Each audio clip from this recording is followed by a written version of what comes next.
தானே விக்கும். நீ எங்க கேக்குற? இந்த காலத்துல வேஷம் போட்டாதான் பழைக்க முடியும். ஐயா ஐயா 2 முழம் பூ வாங்கிட்டு போங்க ஐயா. மணி 12 போகுதுமா. எல்லாம் எடுத்து வச்சு மூட்டை கட்டு வீட்டுக்கு போலாம். யாராவது பூ வாங்க வரமாட்டாங்களான்னு பாக்குறேன்.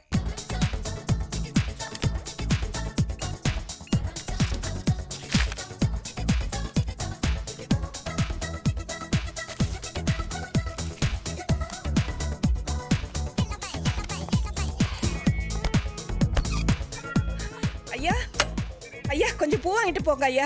கொஞ்சம் பூ வாங்கிட்டு போங்க ஐயா, உங்களுக்கு புண்ணியமா போகும். வேண்டாம்மா.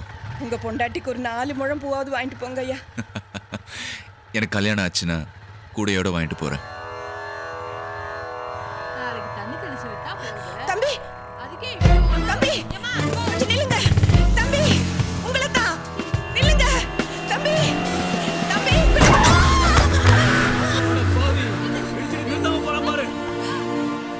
என் பேரு அங்க போறது என் பேரு. கூப்பிடுங்க என் பேரனை கூப்பிடுங்க. ஐயோ என் பேரனை கூப்பிடுங்களேன்.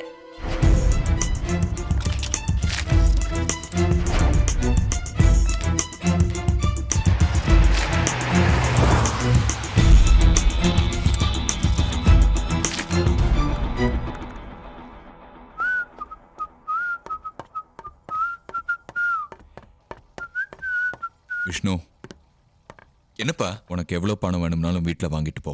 எதுக்கு ராத்திரில போய் ஏடிஎம்ல பணம் எடுக்கிற? அதுவும் 1 லட்சம்.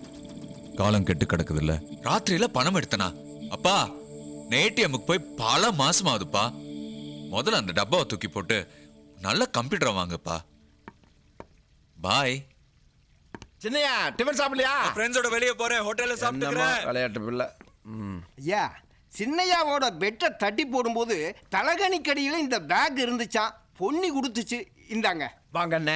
கரெக்டா வந்து போடுவீங்களா? கடப்பாறையா கொடுங்க. இதுல 1 லட்சம் ரூபாய் இருக்கு. அதனாலதான் ஐயா பொன்னி கொடுத்ததுனால தானே கொண்டாந்து கொடுத்தீங்க. இல்லன்னா கொடுங்க. போய் வேலையை பாருங்க, போங்க. பையன் பொய் சொல்ல ஆரம்பிச்சிருக்கான், அதுவும் என்கிட்டயே. கல்யாணம் பண்ணிக்கு போற பொண்ணுக்கு தம்பியாவது வாங்கி கொடுக்கணும்னு ஆசைப்பட்டிருப்பாரு. இதை போய் நீங்க பெருசா எடுத்துக்கிட்டு வாழ்க்கையில ஒரு பொண்ணு வந்துட்டாவே எல்லாமே இப்படித்தாங்க மாறிடும். ஐயா, நான் உங்களை சொல்லலைங்க.